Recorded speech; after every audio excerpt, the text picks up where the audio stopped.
नमस्कार।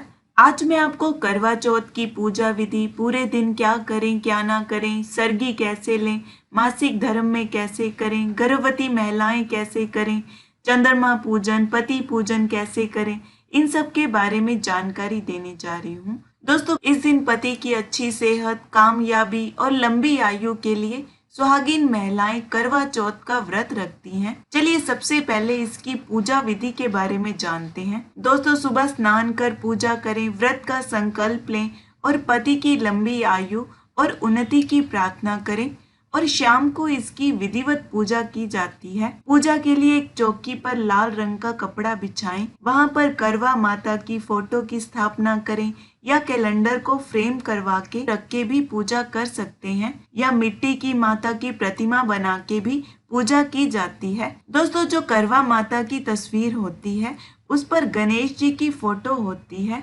आप चाहें तो वहीं पर ही गणेश जी की पूजा कर सकते हैं या अलग से गणेश जी की मूर्ति की या सुपारी पर कलावा लपेट कर भी गणपति जी तैयार कर स्थापना कर सकते हैं। शिव परिवार की भी उसी कैलेंडर में फोटो होती है, उनकी भी पूजा वहीं पर कर सकते हैं या अलग से प्रतिमा रख सकते हैं। वहीं पर कथा की पुस्तक रखें। आप चाहो तो कलश की स्थापना कर सकते हो। दोस्तों, अब ज्यादातर लोग 2 करवे पूजा में रखते हैं। अब कई लोग तो दोनों करवे मिट्टी के रखते हैं और दोनों में ही या तो जल भर लेते हैं या अनाज जैसे गेहूं या मेवे मिठाई, और कई लोग एक में जल भर लेते हैं और एक में अनाज या मेवे आदि। इसके ढक्कन पर कुछ ना कुछ जरूर रखा जाता है, जैसे चावल, कुछ मीठा या कोई फल आदि। या फिर कई लोग एक करवा पीतल का लेते हैं जिसमें जल भरा जाता है और दूसरा करवा मिट्टी का लेते हैं जिसमें मेवे या कोई मिठाई भरी जाती है। फिर कई लोग एक करवा मिट्टी का लेते हैं जिसमें जल भरा जाता है और उसके ढक्कन पर चावल, मिठाई या फल रखते हैं, और दूसरा करवा चीनी का लेते हैं यानी मीठा करवा जिसमें खील, बताशे डाले जाते हैं और ऊपर दक्षिणा रखी जाती है। बाद में इसे दान किया जाता है। दोस्तों, हर जगह अलग अलग तरह से करवा चौथ की पूजा की जाती है। अब दोस्तों, मेरे मायके में 2 करवे मिट्टी के लिए जाते हैं। दोनों में जल भरा जाता है और उसके ढक्कन के ऊपर कुछ ना कुछ जरूर रखा जाता है, जैसे चावल, गुड़ या फल आदि। इनके गले में कलावा बांध देते हैं और स्वास्तिक इनके ऊपर बनाया जाता है। साथ ही वहां पर एक बड़े कटोरे में गेहूं भर के रखा जाता है जिसके ऊपर दक्षिणा रखी जाती है। इसके अलावा एक जल से भरा लोटा अलग से वहां पर रखा जाता है। कलावा बांध के तिलक लगा के और पूजा के बाद हाथ में थोड़े से गेहूं के दाने और गुड़ लेकर कथा सुनी जाती है। कथा सुनने के बाद थोड़े से गेहूं के दाने, गुड़ उस लोटे में डाल देते हैं जो अलग से रखा होता है, और थोड़े से गेहूं के दाने और गुड़ एक कटोरी में रख देते हैं। इनको रात को चंद्रमा को अर्घ देते समय अर्पित किए जाते हैं, और जो लोटे का जल है इसे पूजा के बाद सूर्य देव को अर्घ दिया जाता है। शाम को 4 बजे तक कथा सुन ली जाती है। एक करवा और अनाज दक्षिणा के साथ दान कर दिया जाता है और दूसरे करवे से शाम को चंद्रमा की पूजा की जाती है और उसके ऊपर रखा सामान भी चंद्रमा को अर्पित किया जाता है। और दोस्तों, मेरे ससुराल में सब महिलाएं इकट्ठी होकर पूजा करती हैं। माता की मिट्टी की प्रतिमा बना के रखी जाती है। वहीं पर गणपति जी की स्थापना की जाती है। माता को चुनरी अर्पित की जाती है। सब महिलाएं माता को काजल, सिंदूर अर्पित करती हैं। दोस्तों, माता को सिंदूर लगा के अपने भी जरूर लगाएं। फूल, श्रृंगार का सामान, भोग प्रसाद जो भी जिसके घर में बनाने की परंपरा होती है वो अर्पित किया जाता है, जैसे पूरी, हलवा, मीठे चावल या कोई मिठाई, बताशे और मौसमी फल अर्पित कर पूजा करते हैं। दोस्तों, मेरी सासू माँ ने मुझे पहले करवा चौथ पर चांदी का लोटा दिया था। उसमें कलावा बांध के स्वास्तिक बना के उसमें जल भर के थोड़े चावल डाल के रखा जाता है। इससे रात में चंद्रमा को अर्घ देते हैं। तो दोस्तों, आप एक लोटा भी कोई भी ले सकते हैं। उसको खाली ना रखें, उसके ऊपर कुछ ना कुछ जरूर रखें, जैसे फल, चावल, मिठाई आदि।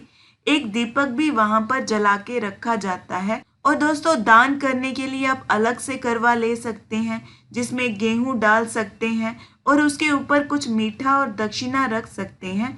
पूजा के बाद कथा सुनी जाती है। और दोस्तों, मेरे ससुराल में सूर्य को अर्घ देने की कोई परंपरा नहीं है। अगर कभी घर में अकेले पूजा करते हैं तो ऐसे ही चौकी लगा के एक करवे में, जैसे पीतल का या मिट्टी का ले सकते हो, या अगर लोटा लिया है जैसे मैं लेती हूँ तो उसमें जल भर के रख लें, थोड़े से चावल उसमें डाल दें, उसको ढक्कन से ढक दें। दोस्तों, अगर पीतल का करवा या चांदी का लोटा या कोई भी लोटा लेते हो तो हर बार वो ही यूज कर सकते हैं, पर मिट्टी के करवे का फिर से इस्तेमाल नहीं किया जाता, वो आपको हर बार लेना होता है। और दूसरा मिट्टी का करवा ले सकते हो और दूसरे मिट्टी के करवे में अनाज भर के उसके ऊपर कुछ मीठा या फल और दक्षिणा रख दें, या अगर चीनी का करवा रखने की परंपरा हो तो वो रख सकते हैं। बाद में इसे दान किया जाता है। दोनों के गले पर मोली बांध दें, स्वास्तिक बना लें और चौकी पर थोड़े गेहूं रख के उसके ऊपर ये रखें। दीपक प्रज्वलित करें, पहले गणेश जी की पूजा करें, पुष्प से जल का छींटा देते हुए स्नान करवाएं, तिलक लगाएं, चावल अर्पित करें, वस्त्र के रूप में कलावा अर्पित करें, फल फूल दुर्वा घास नैवेद्य अर्पित करें, धूप दीप अर्पित करें।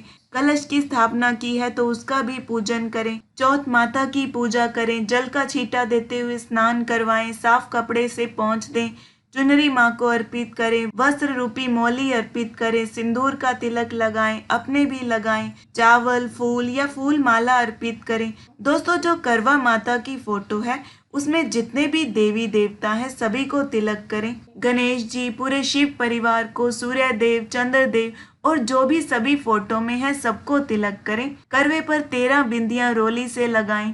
अगर सूर्य देव को अर्घ देने के लिए लोटा रखा है तो उसे भी तिलक लगाएं। दोस्तों, ये लोटा तभी रखा जाता है अगर आप शाम को सूरज ढलने से पहले पूजा करते हैं। अगर लेट पूजा करते हैं तो इसे ना रखें। भोग अर्पित करें, कोई भी मिठाई या बताशे ले सकते हैं, या जो भी आपने बनाया हो, हलवा पूरी मीठे चावल जो बनाया हो ले सकते हैं।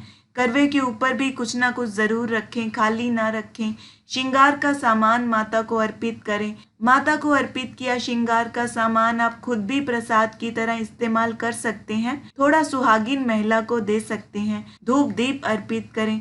दोस्तों, जो सास के लिए बायना निकाला जाता है वो भी माता को अर्पित करके वहीं पर रख लें। जैसे जो भी वस्त्र आपने देने हैं, जैसे साड़ी, सूट और साथ में श्रृंगार का सामान, ड्राई फ्रूट या मिठाई आदि जितना आप देना चाहते हैं, और साथ में दक्षिणा भी जरूर रखें। फिर हाथ में गेहूं के 13 दाने और फूल लेके कथा सुनी जाती है और बाद में इन्हें चंद्रदेव की पूजा में अर्पित करें। फिर आरती करें, क्षमा याचना करें और अपने पति की लंबी आयु, उन्नति और सुख समृद्धि की कामना करें। माता को सिंदूर लगा के अपने भी जरूर लगाएं। दोस्तों, जल से भरे करवे से चंद्रमा को अर्घ देते हैं और दूसरा दान किया जाता है। और दोस्तों, कई कई जगह पर एक करवा रख के भी पूजा की जाती है जिसमें जल भरा जाता है और साथ में एक पात्र में दान देने के लिए गेहूं दक्षिणा के साथ रखी जाती है और इसी जल से रात को अर्घ्य दिया जाता है और इसके ऊपर रखी मिठाई चंद्रदेव को अर्पित की जाती है। साथ में सूर्य देव को जल देने के लिए लोटा रखा जाता है। आप चाहो तो ऐसा भी कर सकते हैं। अगर पहली बार व्रत कर रहे हैं तो जैसा आप पहली बार करेंगे वैसा ही आपको हमेशा करना होगा।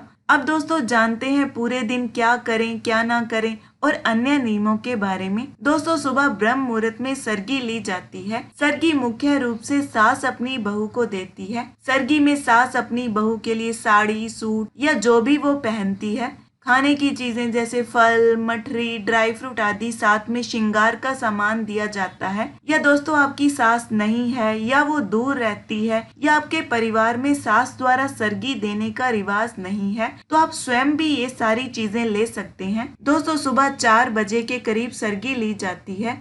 जो खाने का सामान सास द्वारा सरगी में दिया जाता है वो ही खाया जाता है या आप खुद भी लेके खा सकते हैं। आप दूध, चाय, फल, पानी या कई लोग खीर बनाते हैं। जो भी आप लेना चाहें ले सकते हैं। अब दोस्तों कई लोग सुबह नहा के सरगी लेते हैं और कई लोग बिना नहाए लेते हैं और फिर सूर्य उदय होने से पहले उठकर सिर से स्नान किया जाता है। और दोस्तों कई लोगों के यहाँ सरगी की कोई परंपरा नहीं है, तो जैसा आपके यहाँ परंपरा हो आप कर सकते हैं। और दोस्तों जो लड़कियां सगाई होने के बाद करवा चौथ का व्रत रखती हैं, उनके ससुराल वाले सरगी भिजवा देते हैं। दोस्तों इस दिन अच्छे से तैयार हो, पूरा 16 श्रृंगार करें।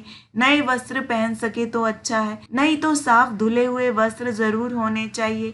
शादी का जोड़ा पहन सकते हैं या शादी की चुनरी ओढ़ सकते हैं। एक दिन पहले से ही अपने हाथों में मेहंदी लगा लें। जो भी पूजा सामग्री चाहिए व्रत के लिए उसकी व्यवस्था एक दिन पहले से ही कर लेनी चाहिए। इस दिन काला या नीला रंग ना पहने।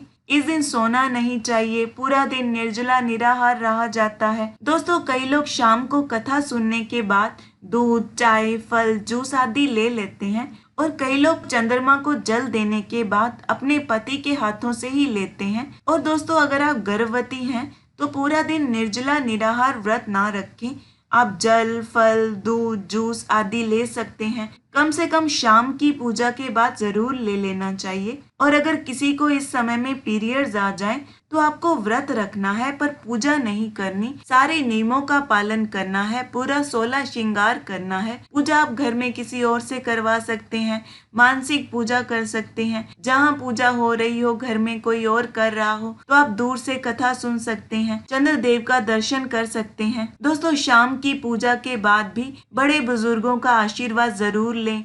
कई लोग शाम की पूजा के बाद ही जो सासू माँ के लिए सामान निकाला जाता है वो दे देते हैं और कई लोग रात को चंद्रमा की पूजा करने के बाद देते हैं। सासू माँ का आशीर्वाद लेके उन्हें ये सब दें। सासू माँ ना हो तो घर की किसी बड़ी महिला को दे सकते हैं, दूर हो तो आप बाद में भी दे सकते हैं। और दोस्तों कई लोग जो अन्न से भरा या मेवे से भरा करवा या जो मीठा करवा रखते हैं वो सासू माँ को ही देते हैं। आपके यहाँ ऐसा होता हो तो कर सकते हैं, नहीं तो पंडिताइन को भी दे सकते हैं। दोस्तों रात को जो भी भोजन बनाए वो प्याज लहसुन वाला नहीं होना चाहिए। दोस्तों अगर आपके पति आपके पास नहीं है तो वीडियो कॉल करके या फोटो देख के फिर खुद के हाथों से जल पी के अपना व्रत खोल सकते हैं।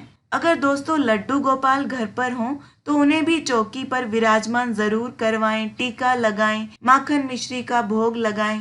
दोस्तों वैसे तो ये व्रत पूरी लाइफ रखे तो बहुत अच्छा है, पर कई महिलाएं किसी बड़ी बीमारी की वजह से ये व्रत ना रख सकें तो इसका उद्यापन किया जा सकता है। अब दोस्तों रात को चंद्रमा निकलने के बाद चंद्रदेव का पूजन और पति देव का पूजन किया जाता है। जब चांद निकल जाता है तो पूजा की थाली तैयार कर लेते हैं। थाली में आप जल से भरा करवा या लोटा लिया है तो वो रख लें। एक दीपक मिट्टी का या आटे का बना के रख सकते हैं। माचिस, सफेद चंदन, सफेद फूल, चावल, मिठाई, जो मिठाई करवे के ऊपर रखी थी वो चंद्रमा को अर्पित करने के लिए ले सकते हैं। और साथ में अलग से पानी रख लें जो आपके पति आपको पिलाएंगे। थोड़ा कच्चा दूध, छलनी, एक बड़ा पात्र अर्घ देते समय नीचे रखने के लिए। अब दोस्तों जहाँ से चंद्रदेव दिखाई दे वहां जाके आप पूजा कर सकते हैं। जैसे पूजा में पहले दीपक प्रज्वलित किया जाता है, सबसे पहले दीपक जला लें। अब कई लोग जल में थोड़ा कच्चा दूध, थोड़ा चंदन, चावल, फूल डाल के चंद्रमा को अर्घ देते हैं। अब कई लोग 13 दाने गेहूं के हाथ में लेके जो कथा सुनते हैं वो ही करवे में डाल के अर्घ देते हैं। आप चाहें तो ऐसा भी कर सकते हैं। फिर चंद्र देवता को अर्घ दें, उनका मंत्र बोलते हुए या ऐसे ही उनके नाम का स्मरण करते हुए अर्घ दे सकते हैं। अर्घ देते समय नीचे बड़ा पात्र रख ले ताकि जल पैरों पर ना पड़े। बाद में इसे पेड़ पौधों में डाल सकते हैं। आपने सारा जल अर्पित करना है। फिर अपने ही स्थान पर खड़े होकर 3 बार परिक्रमा करें। चावल फूल अर्पित करें, मिठाई का भोग लगाएं, फिर छलनी में दीपक रख के चंद्रमा का दर्शन करें। फिर उसी छलनी से पति का दर्शन करें, चंद्रमा की आरती उतारें, फिर पति देव का पूजन करें। सबसे पहले पति पर अक्षत छिड़कें, उन्हें तिलक लगाएं, मीठा खिलाएं, आरती उतारें, उनका आशीर्वाद लें। फिर पति आपको पानी पिलाकर, मीठा खिलाकर आपका व्रत खोलेंगे। जो दीपक और मिठाई चंद्रदेव के लिए लेके गए थे वो सब चीजें आप वहीं पर दीवार पर रख के आ जाएं। पक्षी उन्हें खा लेंगे। दोस्तों, थोड़े नियम और पूजा करने का तरीका सब जगह थोड़ा अलग होता है, पर भावना सबकी एक ही होती है, पति की लंबी आयु और सुख समृद्धि की। भगवान सबकी मनोकामना पूरी करे। आप सभी को करवा चौथ की हार्दिक शुभकामनाएं। धन्यवाद।